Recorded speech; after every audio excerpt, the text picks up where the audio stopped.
ओला उबर जैसी कंपनियां आपके डेटा का क्या करती हैं? और एक बर्फ के टुकड़े की कीमत इतनी कि इसे खरीदने में लोगों के हाथ पैर कपकपा जाते हैं। और वीडियो के अंत में बताएंगे उस लड़की के बारे में जिसने बहुत कम टाइम में सोशल मीडिया से कमाया फेम। Factified.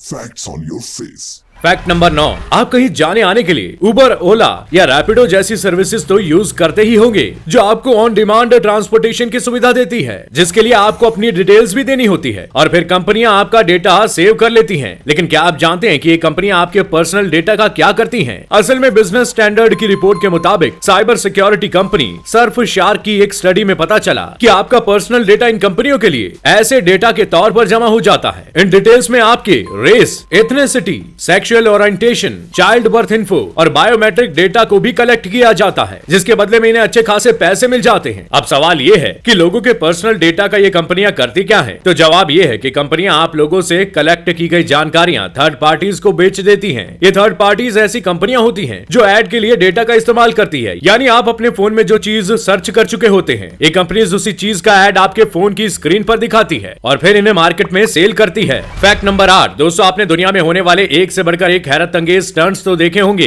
पर क्या आपको पता है कि ओक्लाहोमा की एशले बैटल्स ने साल 2010 में एक ऐसा कारनामा करके दिखाया जिसे देखकर आपकी भी आंखें फटी की फटी रह जाएंगी। असल में एशले ने 160 किलोमीटर प्रति घंटे की स्पीड से उड़ते हुए प्लेन के विंग्स पर वॉक करते हुए प्लेन पर ही 4 घंटे खड़े होकर बिताए थे। और इसमें नायाब बात यह है कि तब से लेकर आज तक इनके इस शानदार से वर्ल्ड रिकॉर्ड को कोई ब्रेक नहीं कर पाया है। फैक्ट नंबर 7, आपने हैरी पॉटर मूवी तो जरूर देखी होगी जिसमें आपको ये बिल्डिंग तो याद ही होगी और इसका फ्लाइंग कार सीन भी याद होगा, पर क्या आप जानते हैं कि इस फिल्म में दिख रही है बिल्डिंग और उड़ती हुई कार आखिर शूट कैसे हुई थी? तो इसके पीछे का रॉकेट साइंस ये है कि इस तरह की बिल्डिंग्स को मूवी में कुछ इस तरह से पीओपी और कार्डबोर्ड की मदद से बनाया गया था और फ्लाइंग कार के सीन के लिए कुछ इस तरह से एक टॉय कार को वायर के थ्रू हैंग करके मूवी के बहुत से सीन को वीएफएक्स की मदद से किया गया था। तो अब आप ये कह सकते हैं कि आपको हैरी पॉटर का राज पता चल गया है। फैक्ट नंबर 6, क्या आपको पता है कि रशिया दुनिया की एक ऐसी कंट्री है जिसने फ्लाइंग स्कूटर्स का सक्सेसफुल ट्रायल किया है? इसकी बड़ी वजह यह है कि रशियन गवर्नमेंट चाहती है कि आने वाले अगले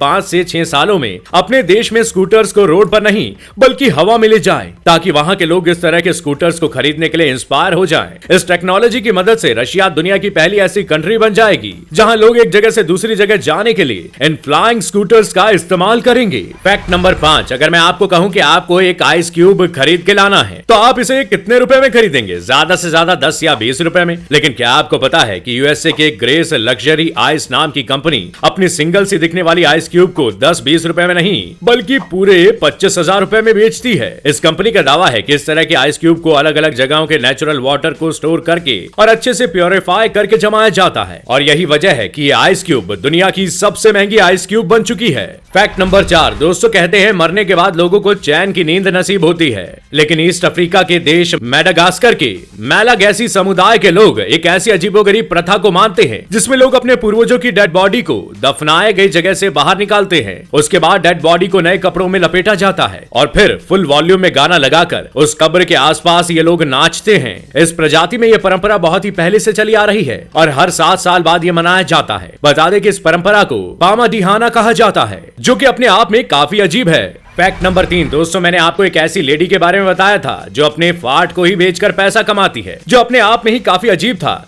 लेकिन क्या आप किसी ऐसी महिला के बारे में जानते हैं जो अपने यूरिन को ही बेचकर अंधा पैसा कमाती है? जी हाँ, कैक्टस क्यूटी नाम की एक खूबसूरत लड़की पेशे से एक मॉडल है जिनका नाम दुनिया में इतना शुमार हो गया कि लोग इनके पीछे दीवाने हैं। असल में कैक्टस को पैसे कमाने का शौक ऐसा लगा कि इन्होंने कुछ नहीं तो अपना यूरिन ही बेचकर महीने के 30 से 40 लाख रुपए ये कमा रही है। पर इसमें चौंकाने वाली बात यह है कि कैक्टस के यूरिन के लोग इतने दीवाने हैं कि अच्छी खासी मोटी रकम देकर भी इसे खरीदना चाहते हैं। फैक्ट नंबर 2, दोस्तों उत्तर प्रदेश और पंजाब समेत देश के 5 राज्यों में माहौल पूरा चुनावी बना हुआ है। इलेक्शन कैंपेन के लिए कई गाने भी लॉन्च हो रहे हैं। पॉलिटिकल पार्टियां अपने प्रचार के लिए गाने लॉन्च कर रही है और दूसरी तरफ दूसरे सिंगर्स भी पार्टियों के लिए गाने गा रहे हैं और इसी चुनावी माहौल में 2 गाने खूब पॉपुलर हो रहे हैं। पहला गाना यूपी सरकार के विरोध में है तो दूसरा सपोर्ट में। पहले गाने के लिरिक्स हैं यूपी में काबा जिसे नेहा सिंह राठौर ने गाया है और दूसरे गाने के के लिरिक्स हैं यूपी में सब बा, जिसे भोजपुरी सिंगर और एक्टर रवि किशन ने गाया है। अब रवि किशन को तो दुनिया जानती है, लेकिन क्या आप नेहा सिंह राठौर को जानते हैं? असल में नेहा सिंह राठौर ने 25 जनवरी को यूपी में काबा का पार्ट 2 भी रिलीज कर दिया। साड़ी पहने देसी अंदाज में नेहा सिंह राठौर के गाए दोनों गाने सोशल मीडिया पर खूब वायरल हो रहे हैं। आपको बता दें कि नेहा सिंह राठौर एक भोजपुरी सिंगर है। बिहार की रहने वाली 25 साल की नेहा पॉलिटिकल मुद्दों पर अपने गाने खुद ही लिखती हैं, खुद ही की धुन तैयार करती है और गाती भी है। सार्केस्टिक और क्रिटिकल तरीके से वे पॉलिटिकल मुद्दों को उठाती हैं। यही वजह है कि वो सोशल मीडिया में खूब चर्चा में रहती हैं। फेसबुक, ट्विटर से लेकर यूट्यूब तक उनके गाने खूब शेयर किए जाते हैं और वायरल होते हैं। सोशल मीडिया के इन प्लेटफॉर्म्स पर उनकी अच्छी खासी फैन फॉलोइंग है। उनके यूट्यूब चैनल पर 3 लाख से ज्यादा सब्सक्राइबर हैं, जबकि फेसबुक पर उन्हें 3.87 लाख से ज्यादा लोग फॉलो करते हैं।